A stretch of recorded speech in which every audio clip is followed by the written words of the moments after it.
Accessories, accessories, accessories. Today we are looking at more Steam Deck accessories, as per usual. There is a wide variety of accessories today, though the main theme of this video here is input methods.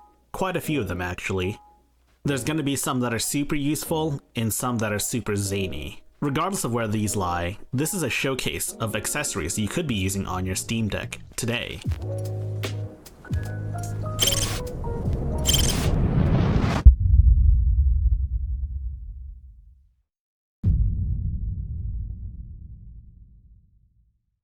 Hey, high-tech lowlife. Just for you, if you want me to, I'll print you one. Present day. Present time. And so I took him up on his offer. That was Games Revealed. If you want more Steam Deck content, you should check out his channel as well. He has some pretty good videos out there. And he so graciously 3D printed me this thing right here. You might be asking what the heck this thing is. Well, I don't really know what to call this, but we'll call this the Steam Deck charger holder SD card holder thing that fits inside your case. And by case, I mean your Steam Deck case.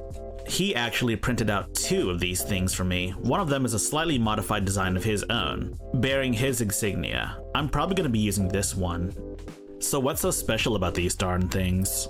Well, what's special is that these are specifically designed to fit in your Steam Deck case. You know, the one that Valve ships you. This thing holds your default Steam Deck charger, as well as a few micro SD cards. So as you can see there, the charger fits in there just fine, and we're going to put in a micro SD card. For demonstration purposes, I pulled out this micro SD card from my Raspberry Pi. And as you can see there, it fits into one of those slots. There's about 8 slots total, meaning you could carry 9 micro SD cards. One of them being inside of your Steam Deck, of course. And you would not believe how long it took to fit this cable in. Maybe I'm just not good at cable management. Or maybe it needs some sort of rubber band or like cable tie or some crap like that. And there you go. Now here's the real party trick. You see this typical Steam Deck case? You see that little hole at the bottom that's secured only by a strap? This is meant to fit in that. Curved side down, of course. And there you go, that's the party trick. There we go. And you might be wondering how much one of these costs. Well, it depends on how much you're willing to spend on a 3D printer, of course. If you've got a 3D printer, or perhaps your friend has one, or you can use your school's 3D printer for non-school related projects, it probably won't cost you very much to print this, if anything, really. Otherwise, you're going to have to either buy a 3D printer or use some sort of 3D printing service. And yes, this model right here is meant for North American plugs. And for all of you out there with European Steam Deck chargers, yes, there is a model that exists. Links in the description below. And if you're wondering what I'm going to do with the black one, well, the other one will go to my brother. Now let's talk controllers. This here is my Xbox Elite controller, launch model. I've actually never had any issues with this myself.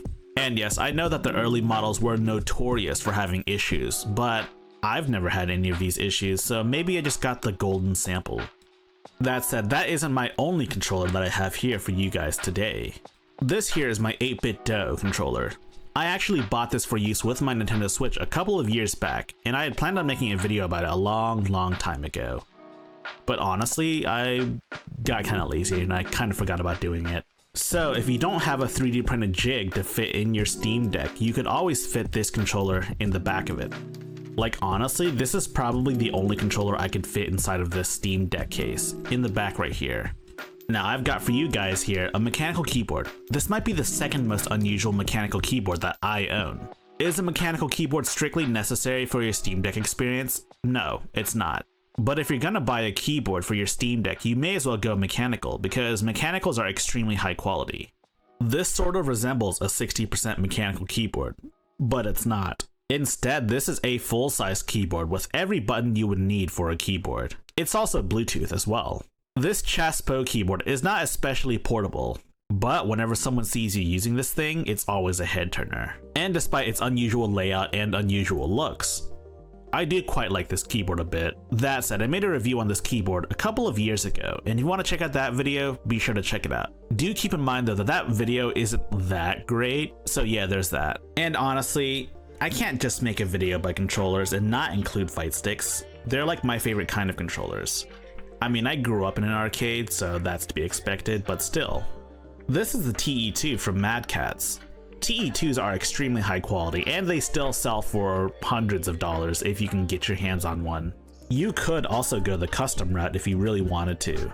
Many people are questioning whether or not a fight stick will make you play better, and the answer is, well, it depends really. Honestly, if you don't know how to play the game, then a fight stick's not going to help you learn how to play the game any better. That said, there are some advantages to using a fight stick over a regular controller in a fighting game. For example, button presses. Instead of having one right thumb govern a bunch of buttons, instead each button gets its own finger, and that makes it so that you can react faster. Also, a lot of motion inputs make a lot more sense on an arcade stick than on a D-pad, honestly.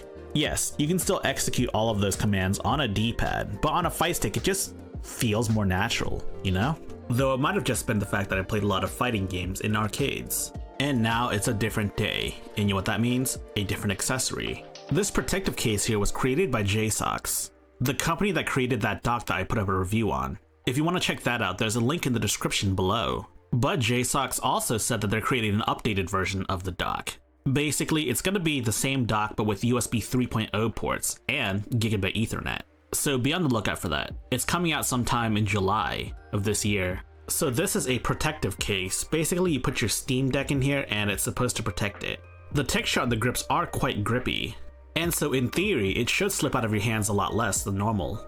The case doesn't obstruct any intake and outtake, so airflow should be the same. It's even got a kickstand in the back.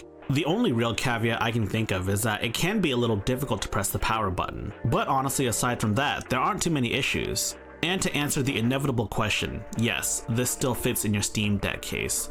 It's a bit of a tight fit, and yes, everyone's gonna ask this. Yes, it fits in your Steam Deck case, and yes, it is a tighter fit, but you can still zip it up just fine. And that's it for the accessories. I'll see you guys next time. So if you like my content, please like, subscribe, share with your friends, join my Discord server, and also enable notifications.